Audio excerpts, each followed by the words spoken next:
혼수는 얼마나 준비하실 수 있어요? 강남의 한 고급 한정식집에서 한 여자의 직설적인 목소리가 울려 퍼졌습니다. 명품 의상으로 완벽하게 치장한 박은숙은 마치 면접관이라도 된 듯한 표정으로 앞에 앉은 간호사 수아를 바라봤어요. 우리 재혁이는 심장외과 의사예요. 앞으로 병원도 물려받을 아이고요. 그런 아이와 결혼하려면 그에 맞는 준비가 되어 있어야 하지 않겠어요? 수아의 얼굴이 점점 굳어졌습니다. 하지만 박은숙은 멈추지 않았어요. 요즘 의사 집안 며느리들은 최소 몇 억 정도는 혼수로 가져와야 한다고 들었는데 혹시 부동산이라도 있으세요? 아니면 가게라도? 박은숙의 시선이 수아의 외할머니에게로 향했습니다. 할머니께서 뭔가 도와주실 수 있는 건 있으신가요? 솔직히 간호사 월급으로는 한계가 있잖아요. 바로 그 순간이었습니다. 식당 문이 열리며 급하게 들어온 한 남자가 수아의 외할머니를 보고 경악했어요. 이 사장님? 여러분, 지금 보신 이 장면은 한 가족의 인생을 완전히 뒤바꿔 놓은 운명의 순간이었습니다. 그런데 이 평범해 보이던 할머니의 정체는 과연 무엇이었을까요? 그리고 이 오만한 시어머니는 어떤 결말을 맞게 될까요? 이야기 시작 전에 좋아요 눌러주시면 여러분의 하루에도 좋은 일이 있을 거예요. 서울대학병원 중환자실, 오늘도 생과 사의 경계에서 환자들을 돌보는 한 명의 간호사가 있었습니다. 바로 30살의 이수아였죠. 수아는 이미 8년차 베테랑 간호사로 동료들 사이에서도 실력을 인정받는 든든한 존재였습니다. 수아 선배, 정말 대단해요. 어떻게 그렇게 침착하게 응급 상황을 처리하세요? 후배 간호사들이 늘 묻는 질문이었습니다. 하지만 수아에게는 특별한 비밀이 있었어요. 바로 외할머니의 가르침이었죠. 수아야, 돈보다 사람을 먼저 돌보거라. 그것이 진정한 의료인의 마음이란다. 외할머니는 늘 이렇게 말씀하셨습니다. 수아는 어릴 때부터 외할머니와 함께 살면서 이런 가치관을 자연스럽게 체득했어요. 외할머니는 평범한 시골 할머니처럼 보였지만 수아에게는 세상에서 가장 지혜로운 분이었습니다. 그런데 말이죠. 외할머니에게는 수아도 모르는 거대한 비밀이 숨겨져 있었어요. 하지만 그 비밀은 아직 때가 아니었습니다. 어느 금요일 저녁 응급실에서 갑작스러운 호출이 왔습니다. 교통사고 환자가 실려와서 즉시 수술이 필요한 상황이었어요. 수아는 망설임 없이 응급실로 달려갔습니다. 그곳에서 수아는 한 명의 의사와 마주쳤어요. 심장외과 김재혁 전공의였습니다. 키가 크고 카리스마 있는 외모의 재혁은 그 순간 환자를 살리는 일에만 집중하고 있었죠. 간호사님, 수혈 준비 부탁드립니다. 네, 바로 준비하겠습니다. 두 사람은 완벽한 호흡으로 응급 상황을 처리했습니다. 환자의 생명을 구한 후 재혁은 수아를 바라보며 말했어요. 정말 대단하시네요. 이렇게 침착하고 정확한 간호사는 처음 봅니다. 수아도 재혁의 환자를 대하는 진심 어린 마음을 느꼈습니다. 돈이나 명예가 아닌 순수하게 사람을 살리고 싶어 하는 의사의 마음 말이에요. 그렇게 두 사람은 조금씩 가까워지기 시작했습니다. 비밀스러운 연애가 시작된 거죠. 병원에서는 아무도 모르게 두 사람만의 특별한 시간이 흘러갔어요. 재혁은 수아의 따뜻한 마음에 반했고 수아는 재혁의 진정성에 마음을 열었습니다. 하지만 아직 두 사람은 몰랐어요. 앞으로 닥칠 엄청난 시련이 무엇인지를요. 시간이 흘러 두 사람의 사랑은 더욱 깊어졌습니다. 1년이 지나고 재혁은 마침내 결심을 굳혔어요. 수아에게 프로포즈를 한 거죠. 수아야, 나와 결혼해 줄래? 평생 함께하고 싶어? 수아는 기쁨의 눈물을 흘리며 재혁의 청혼을 받아들였습니다. 하지만 진짜 시험은 이제부터였어요. 재혁이 집으로 돌아가 부모님께 말씀을 드렸을 때 분위기는 예상보다 훨씬 차가웠습니다. 특히 어머니 박은숙의 반응은 냉담 그 자체였죠. 간호사라고? 우리 재혁이가 간호사와 결혼한다고? 박은숙은 믿을 수 없다는 표정을 지었습니다. 박은숙은 강남의 부유한 집안 출신으로 평생 사회적 지위와 체면을 무엇보다 중요하게 여기며 살아온 사람이었어요. 어머니, 수아는 정말 좋은 사람이에요. 직업이 뭐가 중요합니까? 재혁이 설득해봤지만 소용없었습니다. 박은숙의 편견은 이미 돌처럼 굳어 있었거든요. 재혁아, 너는 심장외과 의사야. 앞으로 병원을 물려받을 사람이고, 그런 내가 간호사와 결혼한다니 말이 되니? 아버지 김태호는 서울대학병원 심장외과 교수로 의료계에서는 꽤 유명한 인물이었습니다. 하지만 집에서만큼은 아내 박은숙의 눈치를 보는 남편일 뿐이었어요. 여보, 그래도 아이들이 서로 좋아한다는데. 김태호가 조심스럽게 말을 꺼냈지만 박은숙은 단호했습니다. 당신은 조용히 해요. 이런 중요한 문제를 감정으로 결정할 순 없어요. 박은숙은 재혁을 불러앉히고 차근차근 설득하기 시작했어요. 재혁아, 생각해봐. 우리가 지금까지 너를 어떻게 키웠는지, 최고의 교육을 받게 해주고, 의대도 보내주고, 이 모든 게 다 내가 우리 가문을 이어가길 바라서였어. 박은숙의 목소리에는 절박함이 묻어 있었습니다. 재혁은 어머니의 마음을 이해하면서도 수아를 포기할 수 없었어요. 어머니, 저는 수아와 결혼하겠습니다. 부모님이 수아를 만나보시면 분명 마음을 바꾸실 거예요. 박은숙은 한숨을 깊게 쉬었습니다. 아들의 고집이 만만치 않다는 걸 알았거든요. 그럼 상견례라도 해보자. 하지만 내 마음이 바뀔 거라고는 기대하지 마. 드디어 양 가족이 만나는 자리가 정해졌습니다. 하지만 박은숙의 마음속에는 이미 수아를 떨어뜨릴 계획이 세워져 있었어요. 간호사라는 직업, 그리고 아마도 평범한 집안 출신일 수아의 가족을 통해 이 결혼이 얼마나 부적절한지 재혁에게 보여주겠다는 생각이었죠. 수아는 이런 사정을 전혀 모른 채 설렘과 긴장감으로 상견례 날을 기다리고 있었습니다. 재혁도 부모님이 수아의 진심을 알아봐 주실 거라고 믿고 있었고요. 하지만 운명은 이들에게 전혀 예상치 못한 반전을 준비하고 있었습니다. 드디어 상견례 날이 왔습니다. 수아는 외할머니와 함께 강남의 고급 한정식 집에 도착했어요. 평소보다 더 단정하게 차려입은 수아의 모습에서 긴장감이 고스란히 느껴졌습니다. 할머니, 괜찮으세요? 전 너무 떨려요. 걱정 마라, 수아야. 내가 좋은 사람이라는 걸 보여주면 돼. 외할머니는 수아의 손을 꼭 잡으며 안심시켰습니다. 외할머니는 평범한 검은색 한복을 입고 계셨는데 어딘지 모르게 품격이 느껴지는 분이셨어요. 박은숙은 이미 도착해서 기다리고 있었습니다. 명품 의상으로 완벽하게 치장한 모습이 마치 패션쇼 무대에 선 것 같았어요. 하지만 수아와 외할머니를 본 순간 박은숙의 표정이 미묘하게 변했습니다. 어머, 수아 할머니 되시나요? 박은숙의 목소리에는 이미 실망감이 묻어 있었어요. 외할머니의 소박한 차림새와 수아의 평범한 모습이 자신의 기대와는 거리가 멀었거든요. 안녕하세요. 수아 외할머니입니다.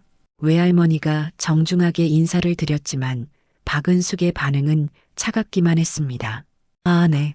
앉으세요. 그런데 재혁이 아버지가 좀 늦으신다고 하네요. 수술이 길어진다고.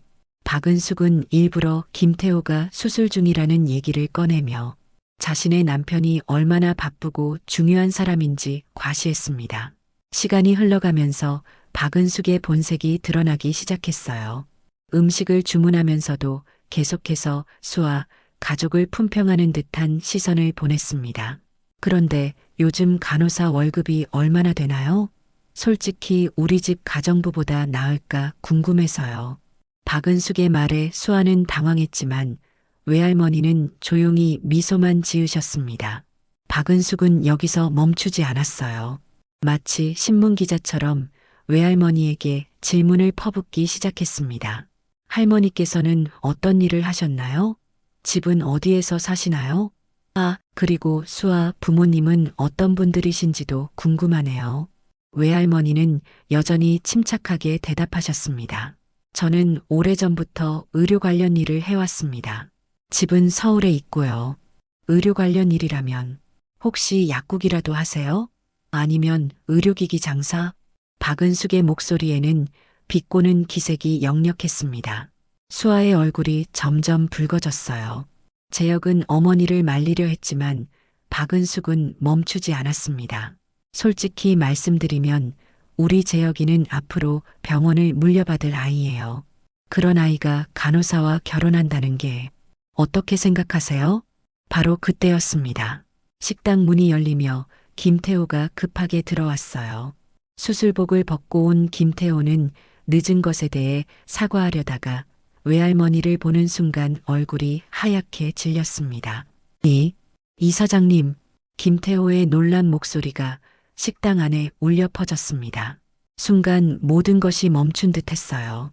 박은숙은 무슨 일인지 몰라 당황했고 수아는 외할머니를 바라봤습니다. 외할머니는 여전히 조용한 미소를 지으며 김태호에게 고개를 끄덕였습니다. 김 교수님, 오랜만이네요. 김태호의 이사장님이라는 말이 식당 안에 메아리처럼 울려 퍼졌습니다. 박은숙은 무슨 일인지 전혀 파악할 수 없어서 남편을 바라보며 당황스러워했어요. 여보, 이사장님이 뭐예요? 무슨 소리를 하는 거예요? 김태호는 식은땀을 흘리며 말을 잇지 못했습니다. 서울대학병원에서 20년 넘게 근무하면서 병원 이사장을 모를 리가 없었거든요. 그런데 그 이사장이 바로 앞에 앉아 계시다니요. 외할머니는 여전히 침착한 표정으로 김태호를 바라보며 말씀하셨습니다. 김 교수님 앉으세요. 오늘은 제가 그냥 수아의 외할머니로만 온 겁니다. 하지만 김태호는 도저히 앉을 수가 없었어요. 자신의 아내가 방금 전까지 병원 이사장에게 얼마나 무례하게 굴었는지 생각하니 온몸이 떨렸습니다. 박은숙은 남편의 이상한 행동에 더욱 당황했습니다. 평소 자신만만하던 남편이 왜 이렇게 위축되어 있는지 이해할 수 없었어요. 도대체 무슨 일이에요? 왜 다들 이상하게 굴어요? 재혁도 아버지의 돌변한 모습에 당황했습니다. 하지만 수아의 표정을 보니 뭔가 심상치 않다는 걸 느꼈어요. 수아야, 혹시 내 할머니가? 재혁이 조심스럽게 물어보려는 순간 박은숙이 갑자기 일어났습니다. 아니, 도대체 무슨 일인지 누가 설명 좀 해봐요. 박은숙은 이 모든 분위기가 자신 때문이라는 걸 직감했습니다. 자존심이 무너지기 시작했어요. 재혁아, 우리 집으로 가자. 이 자리는 뭔가 이상해. 박은숙은 재혁의 팔을 붙잡고 일어섰습니다. 수치심과 당황스러움이 뒤섞인 채로 도망치고 싶었거든요. 어머니, 왜 이러세요? 아직 얘기도 제대로 못했는데. 됐어. 당장 나가자고. 박은숙은 재혁을 끌고 식당을 나가버렸습니다. 김태호도 할 수 없이 황급히 따라 나갔어요. 사과 한마디 제대로 하지 못한 채 말이죠. 남겨진 수아와 외할머니는 조용히 차를 마시며 상황을 정리했습니다. 할머니, 저는 이제 확실해졌어요. 재혁 씨와 헤어져야겠어요. 수아의 목소리는 단호했습니다. 박은숙의 마지막 모습을 보고 결심을 굳혔거든요. 수아야, 그 결정이 내가 내린 거라면 할머니는 지지한다. 상견례 다음 날 아침, 김태호는 병원에 출근했지만 도저히 일에 집중할 수가 없었습니다. 어제 일어난 일이 계속 머릿속을 맴돌았거든요. 결국 김태호는 결심을 굳혔어요. 이사장실로 직접 찾아가서 사과를 드리기로 했습니다. 김태호가 이사장실 문을 두드렸을 때 외할머니는 이미 그가 올 줄 알고 계셨던 것 같았어요. 들어오세요, 김 교수님. 외할머니의 목소리는 평소와 다르게 차가웠습니다. 김태호는 조심스럽게 들어가서 깊게 고개를 숙였어요. 이사장님, 정말 죄송합니다.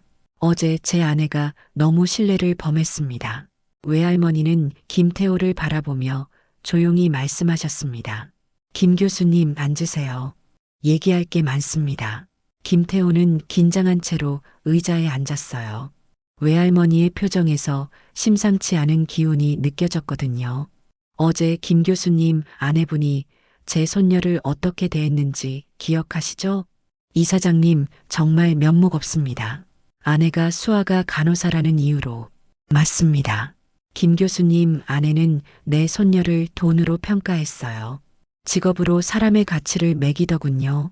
외할머니의 목소리에는 분노가 서려 있었습니다. 김태호는 변명할 말을 찾지 못했어요. 그리고 더 실망스러운 건 김 교수 당신이 그 옆에서 침묵했다는 사실입니다. 이 말에 김태호는 고개를 들 수 없었어요. 정말 그랬거든요. 아내가 수아를 무시하는 동안 자신은 아무 말도 하지 못했습니다. 이사장님, 저는 바로 그때 외할머니의 휴대전화가 울렸습니다. 수아에게서 온 전화였어요. 할머니, 저 재혁이와 헤어지기로 했어요. 어제 일을 보고 확신했어요. 저는 저를 진심으로 존중해주지 않는 가족과 함께할 수 없어요. 수아의 목소리는 단호했지만 어딘가 슬픔이 묻어 있었습니다. 외할머니는 조용히 전화를 끊고 김태호를 바라봤어요. 들었죠, 김 교수님? 제 손녀가 당신 아들과의 결혼을 포기했습니다. 김태호의 얼굴이 하얗게 질렸어요. 아들 재혁이 얼마나 수아를 사랑하는지 알고 있었거든요. 외할머니는 자리에서 일어나며 창밖을 바라봤습니다.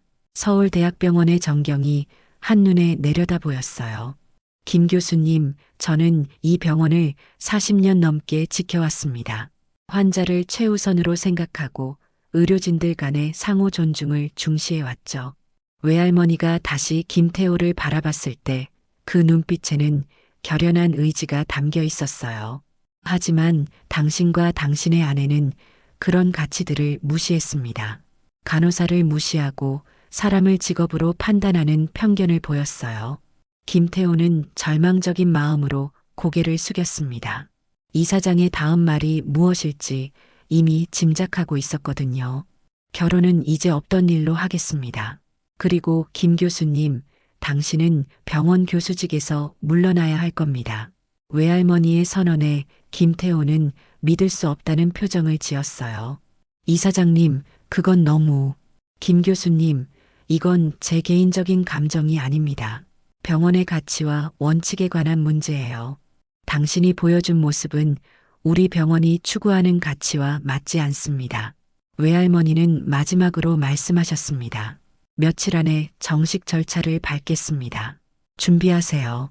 김태호는 이사장실을 나서며 온몸이 떨렸어요. 20년 넘게 쌓아온 모든 것이 하루아침에 무너지는 순간이었습니다.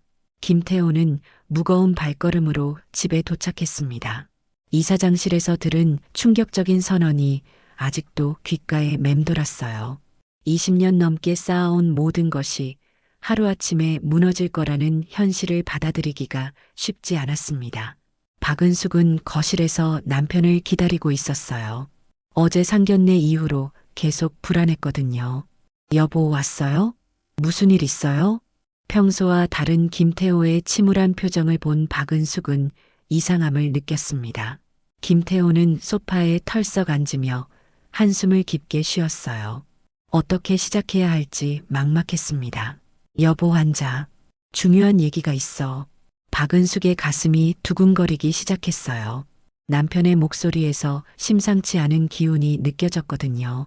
여보, 나 교수직에서 해임돼. 이 말에 박은숙은 믿을 수 없다는 표정으로 남편을 바라봤어요. 해임? 그게 무슨... 이사장님이 직접 말씀하셨어. 우리가 보여준 모습이 병원의 가치와 맞지 않는다고. 박은숙은 주저앉았습니다. 20년 동안 쌓아온 남편의 지위와 명성이 하루아침에 사라진다는 뜻이었거든요. 아니야, 이건 말이 안 돼. 이게 다 수아 때문이야. 박은숙은 여전히 현실을 인정하려 하지 않았어요. 자신의 잘못을 받아들이기보다는 수아를 탓하는 게 더 쉬웠거든요. 바로 그때 김태호의 휴대전화에 문자가 도착했어요. 병원 감사팀에서 온 메시지였습니다. 김태호 교수님, 불법 리베이트 혐의로 해임 결정되었음을 통보드립니다. 관련 증거 자료는 모두 확보되었습니다. 김태호는 문자를 읽고 온몸에 힘이 빠져버렸어요. 단순한 해임이 아니라 불법 행위 혐의까지 덮어 씌워진 거였습니다. 박은숙이 다가와서 문자를 보더니 경악했어요. 불법 리베이트? 이게 무슨 소리예요? 김태호는 고개를 저었습니다. 몇 년 전 제약회사로부터 받았던 리베이트들이 이제서야 드러난 거였어요. 완전히 은밀하게 처리했다고 생각했는데 철저한 조사 끝에 모든 증거가 발각된 겁니다. 이 사장님이 정말로 모든 걸 파헤치신 거야. 박은숙은 문자를 읽고 믿을 수 없다는 듯 굳어버렸습니다. 이 모든 상황이 현실이라는 게 받아들여지지 않았어요. 그리고 분노가 치밀어 올랐습니다. 박은숙은 휴대전화 화면을 몇 번이나 다시 읽어봤습니다. 불법 리베이트, 해임, 증거 확보, 이 단어들이 현실이라는 게 도저히 믿어지지 않았어요. 아니야, 이건 말이 안 돼. 절대 말이 안 된다고. 박은숙의 목소리가 점점 높아졌습니다. 20년 동안 쌓아온 모든 것이 하루아침에 무너진다는 현실을 받아들일 수가 없었거든요. 김태호는 소파에 앉아서 무력하게 바라만 봤습니다. 아내의 절규하는 모습을 보니 가슴이 찢어지는 것 같았어요. 하지만 이미 돌이킬 수 없는 상황이었습니다. 여보, 이제 어떻게 해요? 우리가 어떻게 살아요? 박은숙의 목소리에는 절망감이 가득했어요. 지금까지 남편의 교수 지위를 바탕으로 사회적 체면을 유지해 왔는데 그 모든 것이 사라진다는 뜻이었거든요.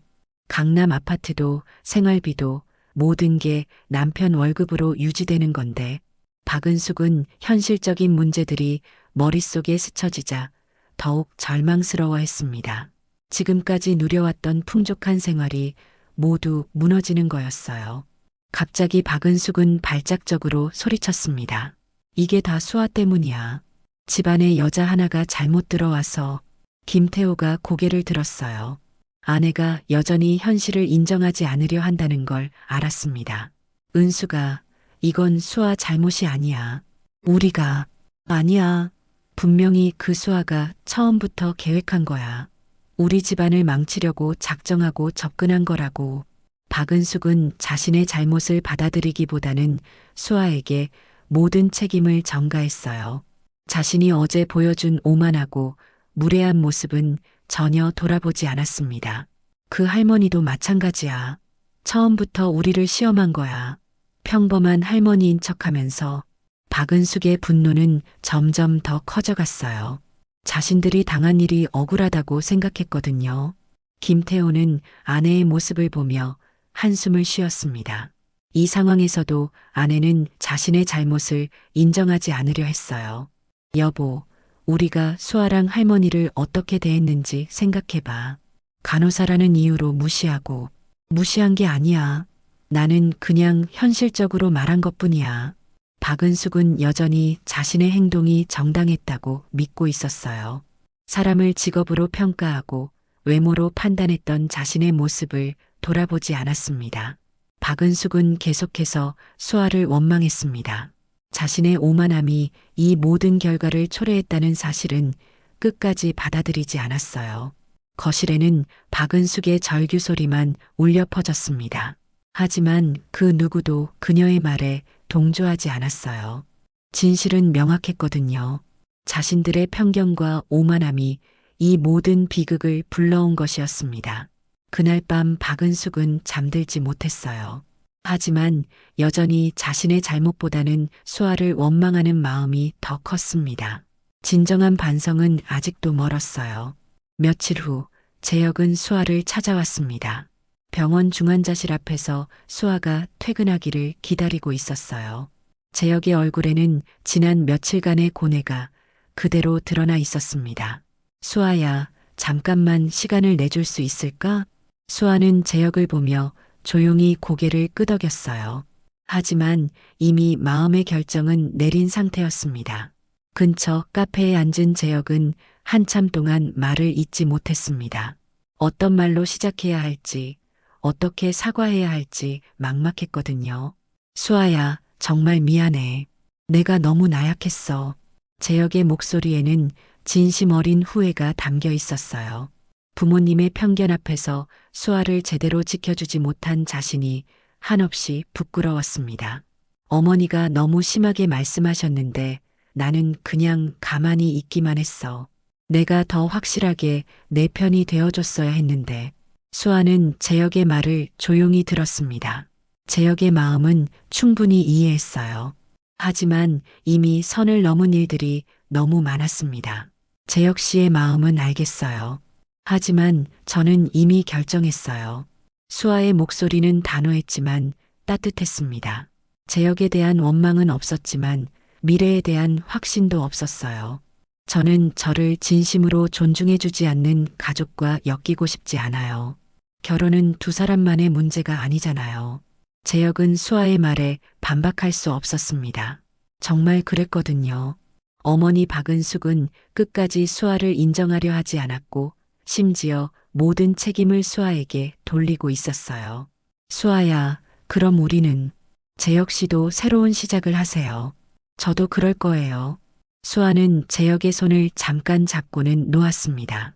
이것이 진짜 마지막 인사였어요. 재혁이 떠난 후 수아는 혼자 카페에 앉아 창밖을 바라봤습니다. 마음이 아프지 않다면 거짓말이겠지만 후회는 없었어요. 자신의 가치를 인정받지 못하는 곳에서 평생을 보낼 수는 없었거든요. 한편 박은숙과 김태호의 집은 완전히 달라져 있었습니다. 김태호는 정식으로 해임 통보를 받았고 의료계에서 다시 일하기는 불가능해졌어요. 불법 리베이트 사건으로 인해 다른 병원에서도 받아주지 않을 거였습니다. 박은숙은 지난 며칠간 현실의 무게를 실감하기 시작했어요. 강남 아파트도 팔아야 할 상황이 되었고 지금까지 누려왔던 사회적 지위와 경제적 여유가 모두 사라졌습니다. 여보, 이제 정말 어떻게 해야 하죠? 박은숙의 목소리에는 더 이상 오만함이 없었어요. 현실 앞에서 무너진 자존심이 조금씩 진실을 보게 했습니다. 김태호는 아내를 바라보며 말했습니다. 여보, 우리가 잘못했어. 사람을 겉모습으로 판단하고 직업으로 가치를 매긴 게 잘못이었어. 박은숙도 이제야 깨닫기 시작했어요.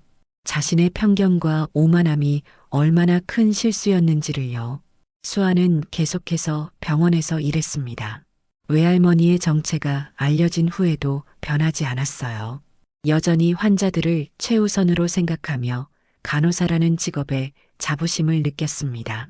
수아야, 이제 마음이 좀 편해졌니? 외할머니가 물으셨을 때 수아는 환하게 웃으며 대답했어요. 네, 할머니. 이제 더 이상 누구에게 제 가치를 증명할 필요가 없어서 정말 편해요. 진정한 가치는 타인의 인정에서 오는 게 아니라 자기 자신의 확신에서 온다는 걸 수아는 이미 알고 있었습니다.